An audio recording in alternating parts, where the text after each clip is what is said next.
Bismillahirrahmanirrahim. Assalamualaikum warahmatullahi wabarakatuh.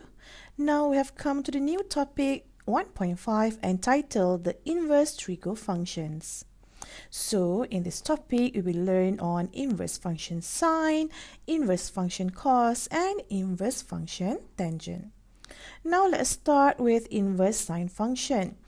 So let's start with the graph of y equal to sine x.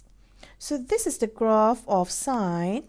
So this graph here is a sinusoidal graph where this will go up and down and it is continuous. The domain here is from minus infinity until infinity. So let me give you a tip on how to memorize this graph. You can just substitute when x is 0, therefore sine 0 is equal to 0.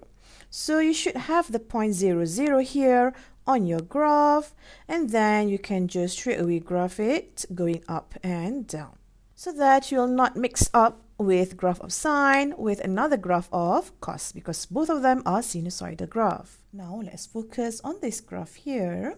So we know that this graph is a never-ending graph. It is continuous. So in this case, we cannot find the inverse.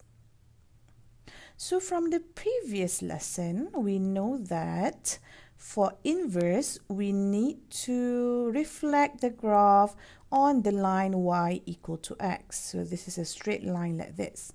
However, since this graph here is continuous, we cannot make the inverse of it.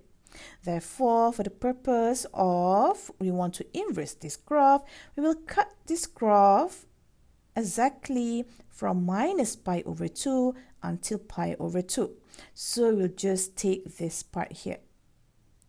Therefore, when we do a line of y equal to x, so now we can find a reflection of it. You can see it here. This green line here is the graph of y equal to sine x.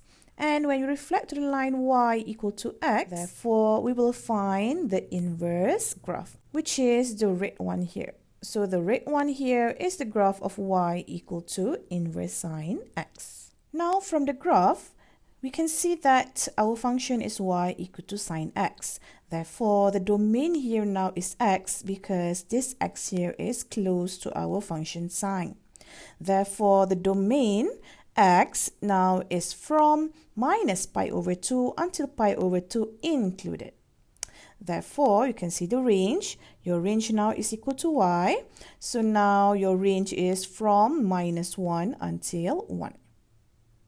Let's see the graph for y equal to inverse sine x.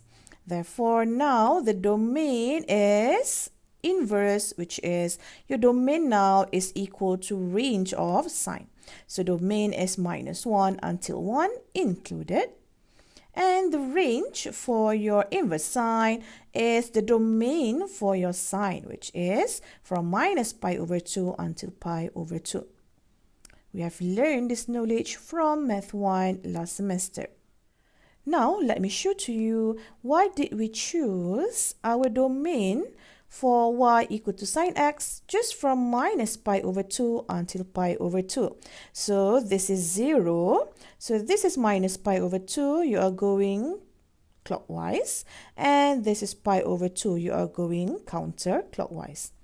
Therefore, now this is as if your graph exists only at quadrant 1 and quadrant 4. You don't have anything exist at quadrant 2 and also quadrant 3. So why did we choose only these two quadrants? Because in quadrant 1, all is positive, and in quadrant 4, cos is positive. So now we know that when the value of sine is positive, we know that our angle is in first quadrant. Meanwhile, if the value for sine is negative, we know that the angle is in the fourth quadrant.